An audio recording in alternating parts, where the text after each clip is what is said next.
তো hello friends, welcome to my first blog. কেমন আছো তোমরা? আশা করি সবাই ভালো আছে। তো আমি ভালো আছি। আজকে একটা নতুন ভিডিও নিয়ে চলে এসেছি, দেখতে পাচ্ছ এটা আমার মাই ফার্স্ট ব্লগ। তো আজকে ভিডিওটা পুরো উড়াধুরা ভিডিও হবে, তো দেখতে থাকো তোমরা।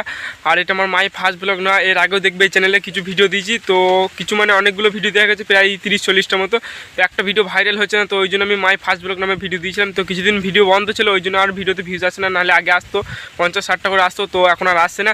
তো যারা ভিডিওটা দেখছে তারা লাইক কমেন্ট করে সাবস্ক্রাইব করে পাশে থাকো একটু, আর ভিডিওটা একটু ভালো মানে রেসপন্স করো, তাহলে ভিডিওটা একটু রিচ যাবে, ভিউজ আসবে, আর আগের মতন ভিউজ আসবে, আর একটু সাকসেস পাবো ভালোভাবে। তো আগে অনেক ভিডিও দিচ্ছি, সেগুলো ভাইরাল হয়নি বলেই তো আমি আবার মাই ফার্স্ট ব্লগ নামে ভিডিও দিচ্ছি। আর আমি ভেবেছি যতদিন না একটা ভিডিও ভাইরাল হবে বা কোনো ভালোভাবে ভিউজ আসবে ততদিন মাই ফার্স্ট ব্লগ নামে ভিডিও দেবো। কারণ এখন মাই ফার্স্ট ব্লগ খুবই একটু ট্রেন্ডিংয়ে চলছে, কারণ একটু মাই ফার্স্ট ব্লগ সবাই দেখতে পছন্দ করছে, তাই আমি মাই ফার্স্ট ব্লগ নামে দিচ্ছি। তো অনেকক্ষণ ধরে বকবক করলাম, তো এতক্ষণ আমার বকবকানি যাদের ভালো লাগলো তারা লাইক কমেন্ট করে সাবস্ক্রাইব করে পাশে থাকো। তো নেক্সট ভিডিও আবার নিয়ে আসবো। তো ভিডিও যেহেতু একটা ভাইরাল হয়েছে, আমার লাইফস্টাইল নিয়ে ভিডিও করবো, তো সব কিছু দেখাবো তোমাদেরকে। তো সব কিছু দেখতে পাবে তোমরা। তো চলো আজকে ভিডিওটা বেশি বড় না করে এইখানেই শেষ করি। তো ভালো লাগলে লাইক কমেন্ট সাবস্ক্রাইব। তো নেক্সট ভিডিও আবার কালকে আসবে, তো চলো।